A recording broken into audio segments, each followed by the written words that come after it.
to the amazing rumours about why Victorian Premier Daniel Andrews has been off work for nearly 3 months. He won't be back at his desk for another week or two at least. After, and this is the official story, he fell down slippery stairs at a beach house. He broke several ribs and did a lot of damage to his spine. And obviously that's bad, and we wish him the very best for his recovery. Nasty stuff. Well, that's the official story. And Victorians have, other than the bare details I've just given you, been told virtually nothing else about their Premier's injury. A little bit about a few steps that he was managing to take, etc. But basically, not why he is now supposedly ruling the state from his sickbed for 3 months. And when facts are absent, people supply their own. The rumours are amazing. Andrews was drunk when he got hurt, some say. He was beaten up by a union official. No, he was beaten up by a man over a personal grudge that I won't mention. He fell down the stairs, not of his home, but of the house of a billionaire mate. Now, not the slightest proof offered for any of that I can see. But there's been a torrent of these stories. Everyone says, oh, I know someone who knows someone, blah, blah. And it's not been helped by Andrew saying so little and releasing only a couple of pictures of himself since his injury wearing a brace. But as the rumours grew, as journalists kept pushing for a date to the Premier's return, Andrew's wife on the weekend did post a tweet of herself giving her husband a haircut, although you couldn't actually see much of his face to be sure it was him. So off went the conspiracy theorists again. And yesterday, the Victorian Liberals finally joined in stirring up this rumour mill, almost like they actually know something. They issued a long list of questions, like what time was it when Andrews was hurt? Who else was in the house? Where was the house? Who owns it? Were police called? And so on. And this prompted a line of Labor ministers and MPs today to abuse the Liberals. I treat it with the contempt that it deserves. This is more about how the Liberal Party treat people. No decency, no respect. They should be ashamed of themselves. The Premier indicated he'll have more to say in terms of his return. It'll be sometime this month, based, as always, on his doctor's advice. In fact, Daniel Andrews did have a little bit more to say today. He responded to this stirring by authorising the release of a statement by Ambulance Victoria that actually didn't answer about any of the Liberals' questions, just said Andrews had fallen down steps, how could it know that, of a house in Sorrento, but it didn't say which one, nor did it say who called the ambulance. It was all very curious. Well, joining me is James Campbell, the National Weekend Political Editor for the Saturday and Sunday News Corporation papers. James, thanks for your time. How do you explain, first of all these conspiracy theories? Well, sadly, Andrew, as you know, people in Victoria have got a lot of time on their hands at the moment at home to muse on things like this. Mm-hmm. And the devil makes for idle hands. And people have got used to watching Andrews during lockdowns 1, 2 and 3 at his daily press conferences.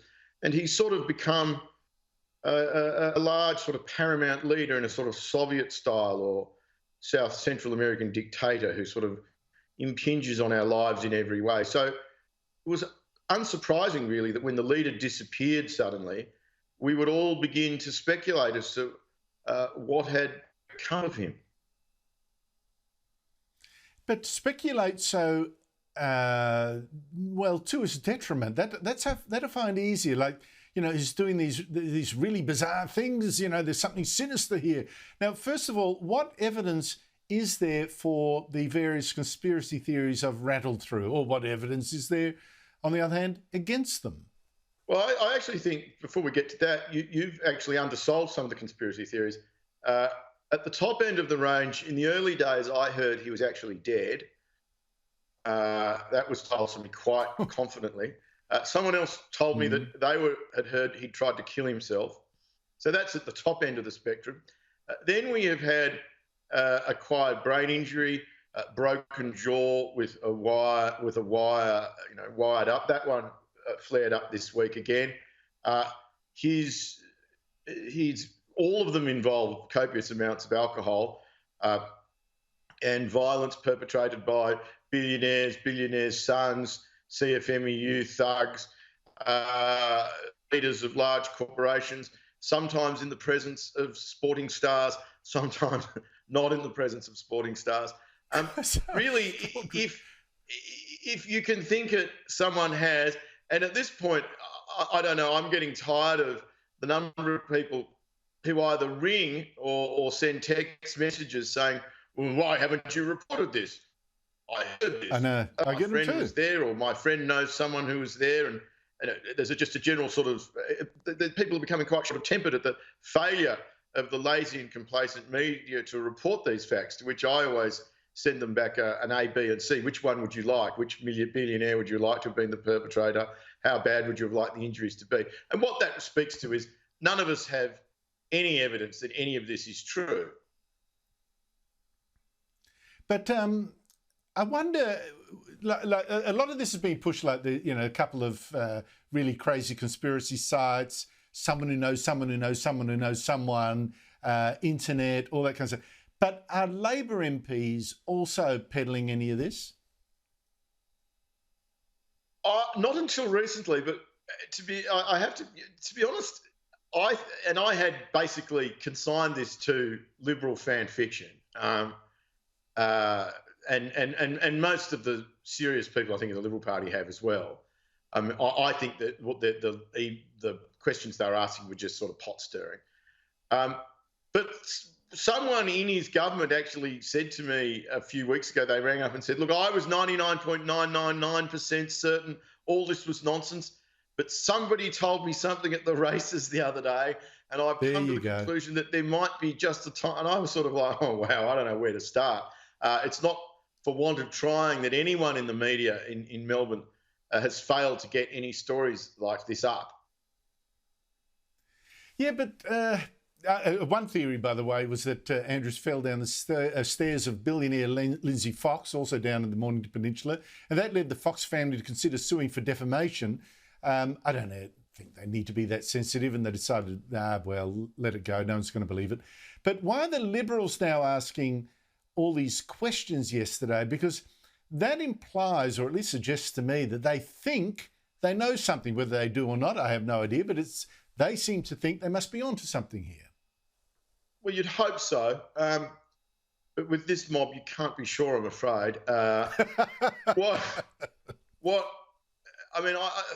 Why now? I'm personally bewildered that it's taken them this long to start asking these questions. These are questions they should have been asking 3 months ago if they thought there was anything to them, and have them cleared up. I think they're just stirring the pot. But of all the times to do it, to distract Victorians from the devastation of the lockdowns to our business community, the kids at home doing homeschooling, the psychological damage that's been done for people being locked up in their houses for the 4th time. People are angry about that. This is a red herring. If I were the Labor Party, I'd much rather be talking about Daniel Andrews' injuries than the fact that no one can go, that there are only 5 reasons that you can leave your house. I think that's right. And also, why ask them now when in 2 weeks' time they could be proved to be completely wrong when he waltzes in, almost as good as gold. But I have to say, I am struck by the fact that the ambulance statement was released today, clearly in response, we're going to answer some of your questions, and it actually doesn't answer any. It's really quite curious to me, but there you go. Well, it does James rule Campbell, out one, thank you very except much. in one thing. It rules one lot out. The billionaires are in Portsea, and this ambulance went to Sorrento's. So he was at a billionaire's house. He wasn't taken away from there. Well, that said, the billionaires may own a car that could have conveyed him there. We do not know. And it doesn't say which house is Sorrento. So there you go. James Campbell, thank you so much for your time. Pleasure, Andrew.